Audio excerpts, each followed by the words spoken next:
آپ سے نے فرمایا کہ اللہ تعالیٰ سے مانگنے والی چیزیں کیا ہیں؟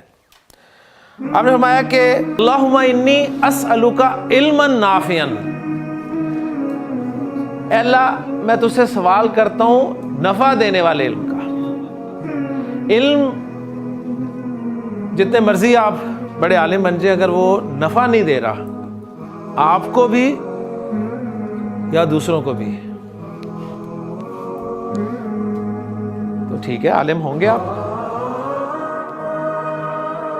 اس لیے اللہ کے رسول نے فرمایا کہ ایسا علم جو نافع ہو، ٹھیک نفع۔ ہاں جی، کیسے نفع دے گا جی بتائیں، آپ کے خیال میں کیسے نفع دے سکتا ہے؟ بالکل، اصل میں پرابلم پتہ ہے کیا، یہ بالکل ان کا سوال جینوئن ہے۔ ہم نے علم کو دنیاوی اور دینی علم میں تقسیم کر دیا ہے، جبکہ علم علم ہے۔ مجھے بتائیں کہ دینی علم حاصل کر کے بھی اگر آپ اللہ سے دور ہیں تو وہ علم نافع ہے؟ اور دنیاوی علم حاصل کر کے اگر آپ اللہ کے قریب پہنچ گئے ہیں، اللہ کے قریب ہو گئے ہیں، تو وہ علم نافع ہے کہ نہیں ہے؟ ایکچولی ہم نے علم کو نا تقسیم کر دیا، علم علم ہے۔ ہاں دنیاوی علم جس نے حاصل کرنا ہے اسے دینی علم بھی آنا چاہیے، اس نے نماز پڑھنی ہے، اس نے روزہ رکھنا ہے، اس نے زکوٰۃ دینی ہے، اس نے حج کرنا ہے، تو ضروری علم آنا چاہیے اسے۔ اس کا گزارا اس علم کے بغیر نہیں ہوگا۔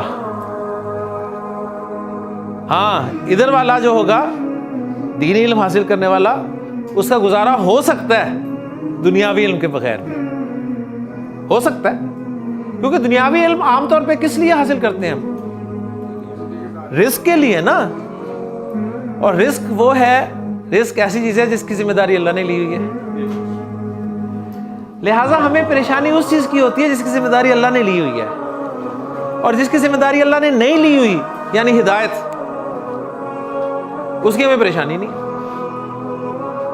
ہدایت کے لیے آپ دوسروں سے کہیں گے کہ ہمارے لیے دعا کیجیے گا، ہمارے لیے دعا کیجیے گا، لیکن رزق کے لیے آپ نے کبھی کہا دوسروں کو دعا کرنے کے لیے؟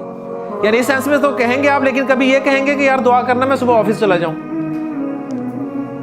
یار دعا کرنا میں صبح دکان کھول لوں، یار دعا کرنا میں یہ کر لوں وہ کر لوں، کبھی نہیں کہیں گے۔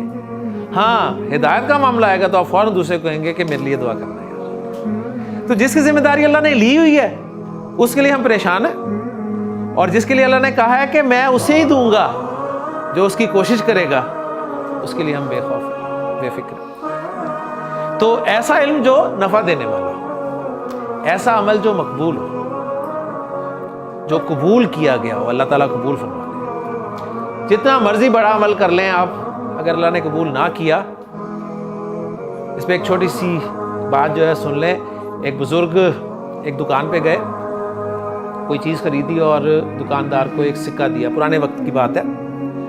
دکاندار نے وہ سکہ واپس کر دیا یہ کہہ کے کہ بابا جی یہ سکہ کھوٹا ہے۔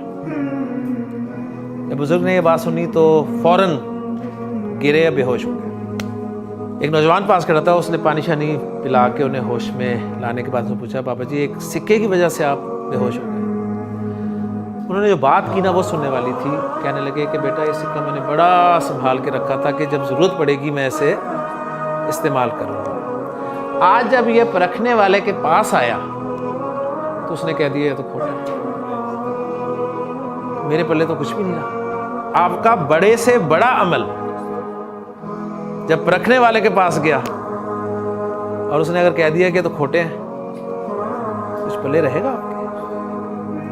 اس لیے جو بھی عمل کریں اللہ سے دعا کریں کہ اللہ اس کو قبول فرمائے۔ وَعَمَلًا مُتَقَبَّلًا، اور تیسری چیز رزقاً طیباً، پاکیزہ رزق۔ ایک شخص نے اللہ کے رسول صلی اللہ علیہ وسلم سے پوچھا کہ اللہ کے رسول صلی اللہ علیہ وسلم کوئی ایسا فارمولہ بتائیے کہ میں جو دعا کروں قبول ہو، جو دعا مانگا کروں وہ قبول ہو۔ آپ صلی اللہ علیہ وسلم نے فرمایا کہ پاکیزہ رزق کھایا کرو، رزق حلال کھایا کرو، رزق حلال کھایا، رزق حلال ہمارے اندر نہ جا رہا ہو اور پھر ہم یہ شکایتیں کریں، شکوہ کریں اللہ تعالیٰ سے کہ ہماری تو دعائیں قبول نہیں ہوتی. تو کتنی پیاری دعا ہے کہ اللہم انی اسألک علما نافعا و عملا متقبلا و رزقا طیبا.